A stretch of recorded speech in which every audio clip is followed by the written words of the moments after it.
guys, so what is this video? I don't know.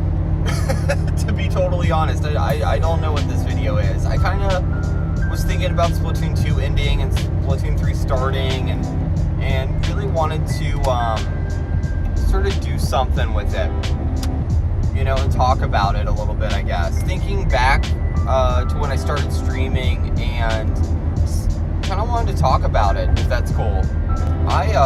I started streaming a few years after I stopped playing music,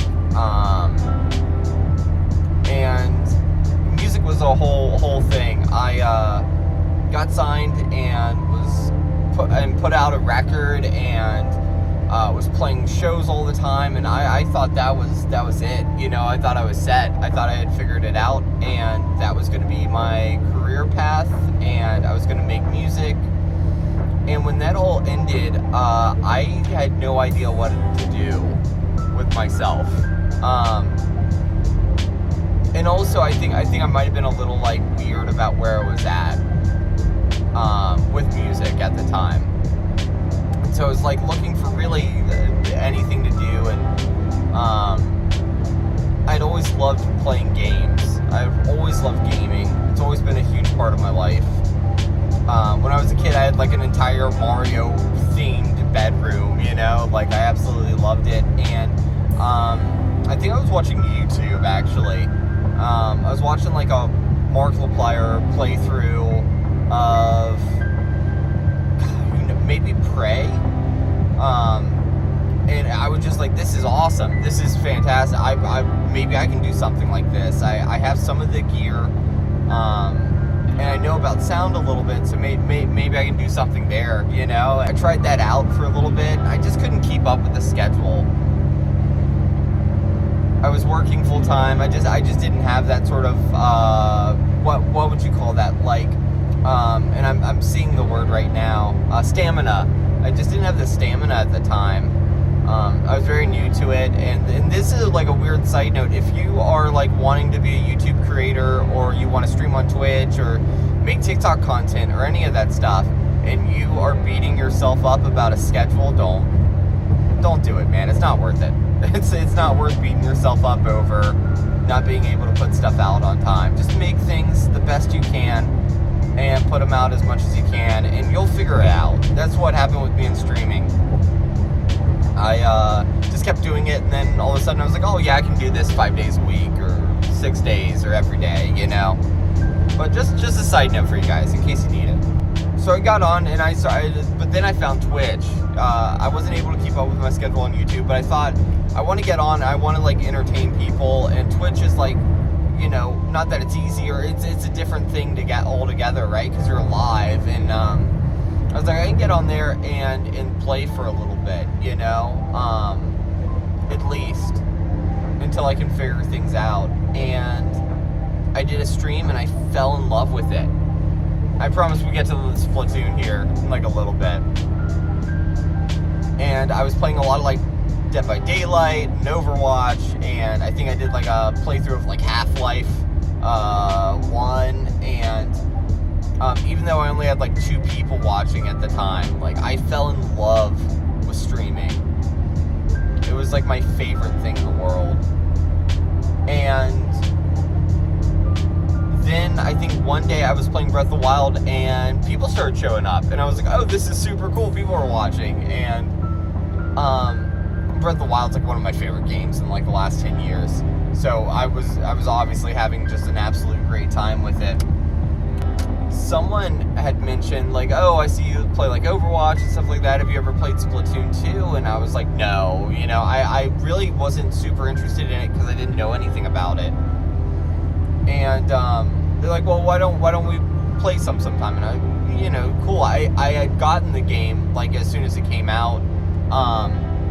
And because I was in this weird phase where I was like, I'm gonna buy everything on Switch, you know? I was like in a weird fanboy sort of phase with the Switch at the time, and so we jumped in, we started playing some Splatoon, and we were doing Turf War, and it was super fun, and I really did enjoy the game. I just didn't, you know, I didn't really venture into the ranked modes. I wasn't sure what they were, and so it was like, oh, you know, how do you like Splatoon? I was like, yeah, it's super fun.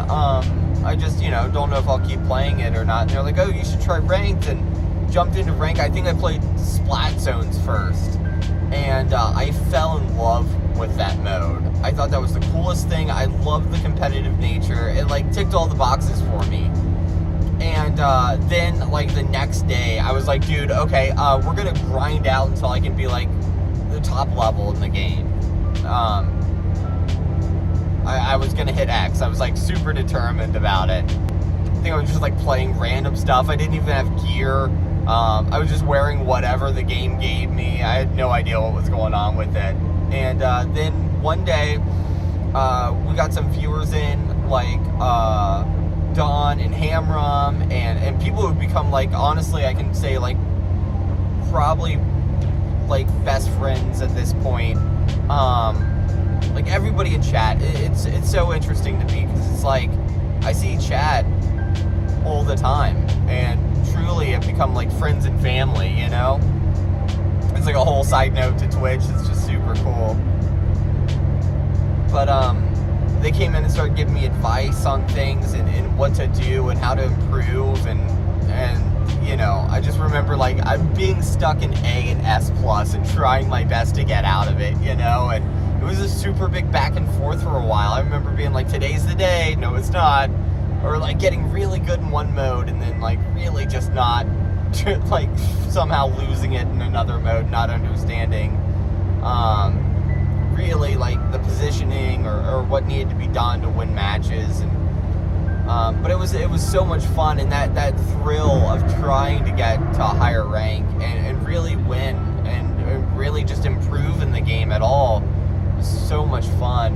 And then learning about gear and learning about merch, because I had no idea that you could do that when I first started. I think some of us don't. They don't go into super big detail about like exchanging the sea snails for gear and scrubbing gear and all that stuff. But it was a lot of salmon run and a lot of grinding rank, and I think that might have been around the time that I met Hammer and JoJo and Paulo, who've also become like family to me, best friends and family. And I remember meeting Hammer and being like, hey, your Octobrush is super awesome, would you mind teaching me a few things about the game? And just really like trying to figure it out, and her and just everybody on the team being so warm and welcoming, it was really nice. And then being able to play in tournaments with them and be a competitive player, and it's wild,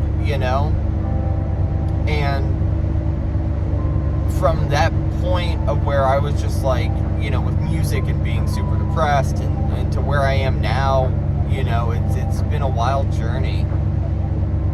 And I have Splatoon 2 and my Twitch stream to really, really thank for all of that,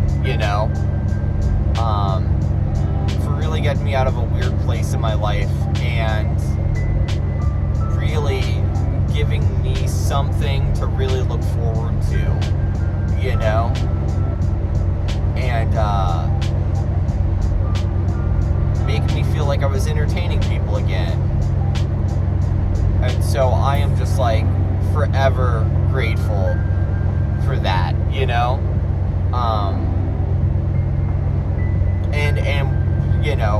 that's so awesome.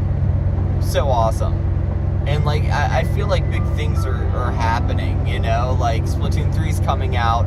We're gonna be doing a lot more tournaments. I'll be doing so much streaming and content creation, and really trying to focus on my stream and finally getting more YouTube content out there, and really wanting to just do big things. I mean, this has now become like a new dream of mine to do this full time, and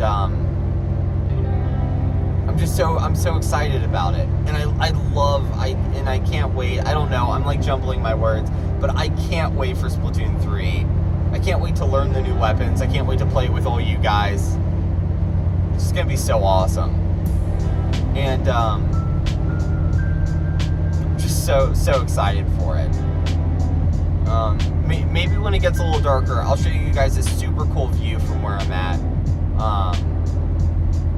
It's really neat. So it is much later at night, but I thought I'd show you this because I think it's really cool. This is one of my favorite views of like the city. I think it's really neat. Let's go look at it.